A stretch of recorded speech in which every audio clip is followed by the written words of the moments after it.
Eh bien bonjour les amis, bienvenue aux auditeurs et auditrices de cette nouvelle chaîne des Chroniques du Sherpa. Comme vous allez le comprendre ici, nous allons faire non pas un retour vers le futur, mais bien un retour vers le passé, telle la machine du projet Looking Glass, afin de reprendre les événements en 2020 pour remonter l'actualité vers 2025. Je vous invite à me suivre au travers de mes très nombreuses analyses de situation qui ont rythmé ces dernières années au gré d'une multitude de sujets clivants concernant le plan divin et christique de l'Alliance et de la communication militaire Q. Du nouvel ordre mondial mort-né au nouveau monde et à l'âge d'or qui se profile à l'horizon, vous comprendrez un peu mieux ce plan militaire américain au travers de plus de 155 analyses écrites en temps réel et éditées en podcast par une très belle équipe d'âmes éveillées. Pensez à vous abonner à la chaîne et cliquez sur le pouce si vous en appréciez le travail.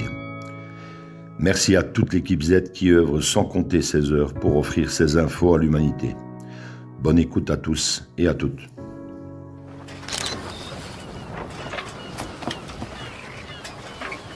Where we go one, we go all.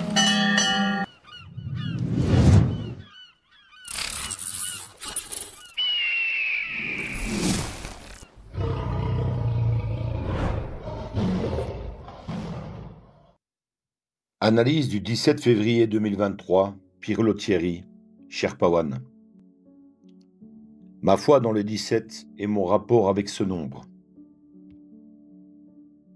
Il y a ceux qui ont la foi dans le plan, et puis il y a les autres. Après une discussion avec la Z-Team lors d'une de nos sessions de travail en visio, toutes et tous m'ont conseillé de réaliser ce podcast très personnel moi-même. Alors une fois n'est pas coutume, je vais me lancer dans l'exercice sur cette chronique du Sherpa que je dédicace à toute cette équipe de belles âmes, mais aussi spécialement à mes deux merveilleux enfants, Joris et Léa, et bien sûr à leur maman, Aline Martel. Pour les derniers arrivés sur ce canal du Sherpa, je vous refais un petit rappel de l'importance du 17 dans la complosphère et ensuite dans ma vie. La lettre Q est la 17e lettre de l'alphabet. Q est l'organisme américain d'information de l'Agence nationale de sécurité. La NSA vers les Anon de fin 2017 jusque fin 2020. Les Anon sont les anonymes de Q. Les Anon sont les soldats numériques, les patriotes et résistants de la première heure. 17 ou 17 est un code récurrent dans les communications de la Q-Force. Le chapitre 17 est l'Apocalypse selon Saint Jean, dont fait référence Q. 17 renvoie à Q et à la Bible apocryphe de Q.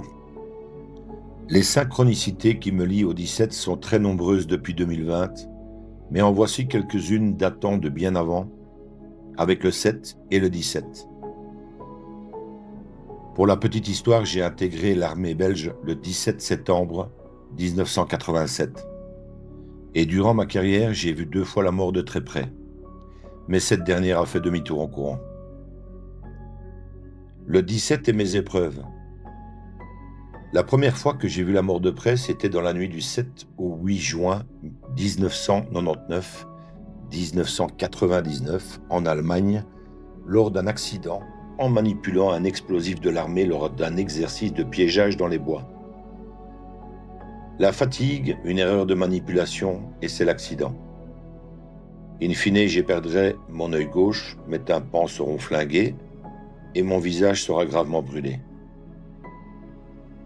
Le choc psychologique causé à ma femme par cette annonce le 8 juin, ajouté à l'état déplorable dans lequel elle m'a vu le 14, vont déclencher son accouchement prématuré.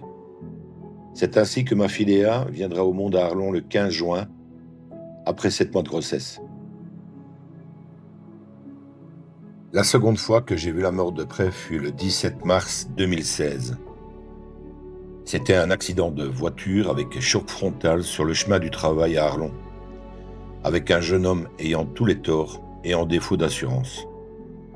Cet accident me vaudra 4 mois d'hospitalisation, 17 mois de rééducation pour les 12 fractures du bassin résultantes de cet accident de la route. J'assisterai à la télévision depuis mon lit d'hôpital, 5 jours plus tard, aux attentats sous faux drapeau de l'aéroport de Zaventem et du métro bruxellois le 22 mars 2016. De 1999 à 2016, le delta entre ces deux accidents graves est de très exactement 17 ans.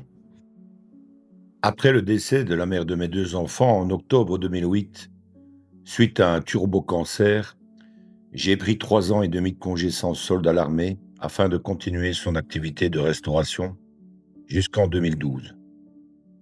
N'étant pas du métier et subissant de plein fouet la crise des subprimes de 2008, j'ai fini par jeter l'éponge et par déposer le bilan de ce restaurant le 17 mars 2012, soit 4 ans jour pour jour, avant mon accident frontal du 17 mars 2016.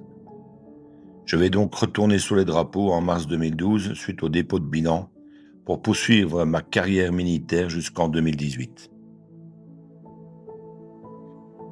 Le total de toutes les lésions contractées en 30 années de carrière militaire avec ces 2 accidents graves et d'autres lésions mineures dues à des prises de risques inconsidérées durant la carrière est de 18. Toutes ont été reconnues par la médecine du travail, sauf une qu'ils ont refusée. Soit 17 lésions, m'octroyant une pension d'invalidité. En octobre 2017, l'armée m'enverra en commission de mise à la réforme. Je suis donc pensionné médical depuis le 17 janvier 2018. Que de coïncidences ou non avec ce 17 qui jalonne ma route. Le 17 est ma liberté. En novembre 2020, ma seconde compagne demandera le divorce pour cause d'incompatibilité d'humeur. Elle me reprochera via son avocate mon obsession à vouloir comprendre le monde de Q et ses 4966 mystérieux messages, et de représenter un danger psychologique pour elle et ses 3 enfants.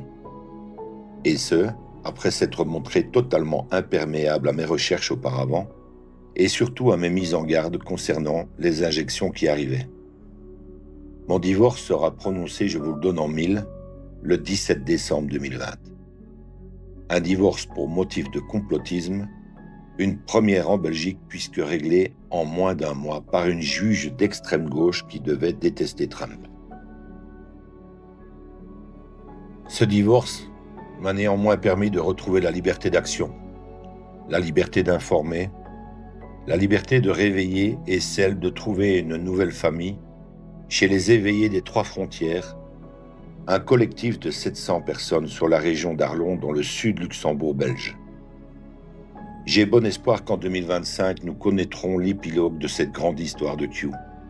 Et alors, cela fera très exactement 17 ans que j'aurai perdu la mère de mes enfants en octobre 2008. Une belle âme rencontrée en septembre 1991, soit il y a 34 ans, c'est-à-dire 2 fois 17. Ce sera, je l'espère, mon dernier Octobre rouge. Le 17 est partout autour de moi. C'est un ressenti plus qu'une interprétation personnelle. Même si bien sûr on voit dans les chiffres ce que l'on veut bien y voir. Je pense néanmoins très sincèrement que le nombre 17 a une grande importance dans ce que nous vivons actuellement tous et toutes et que le meilleur reste à venir. Je vous souhaite 17 fois à toutes et à tous tout le bonheur que vous méritez et de prendre soin de vous et de votre famille. Je vous envoie également 17 000 Where We Go On, We Go All. Cher Pawan, fin des émissions.